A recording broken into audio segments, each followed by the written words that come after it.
還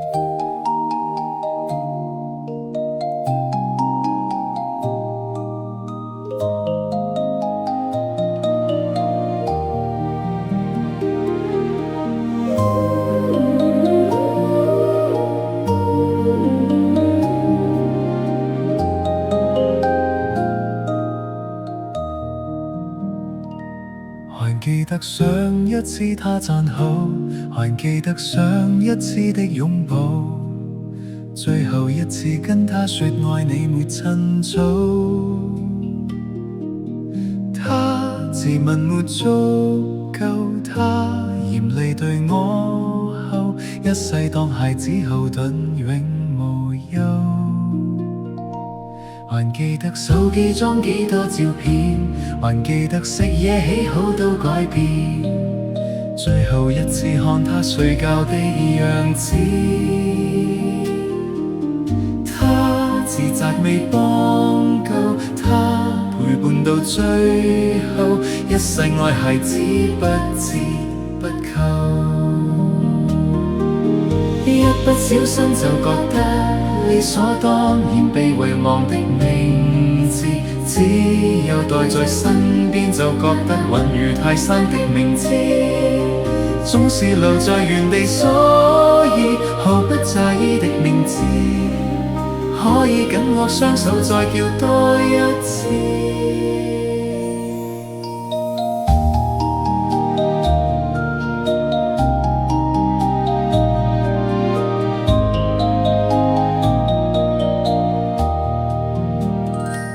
還記得枯燥多不計錢，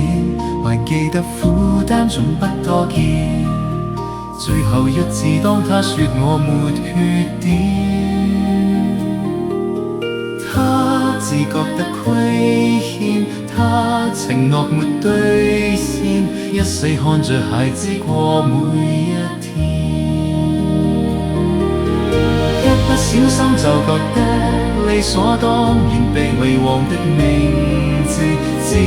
有待在身邊就覺得穩如泰山的名字，總是留在原地，所以後不在意的名字，可以緊握雙手再叫多一次。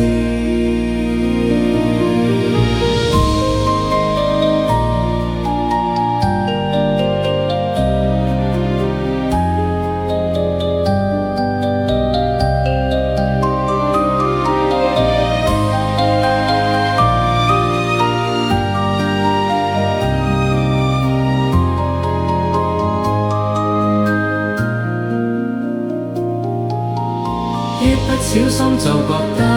理所當然被遺忘的名字，只有待在身邊就覺得穩如泰山的名字，總是留在原地，所以後不在意的名字，可以緊握雙手再叫多一次。還記得舊友依舊的兩肩，還記得面帶歡聲的嘴臉，最後一次叫他盡放生我發展，他自覺得虧欠，他承諾沒兌現，一世看着孩子過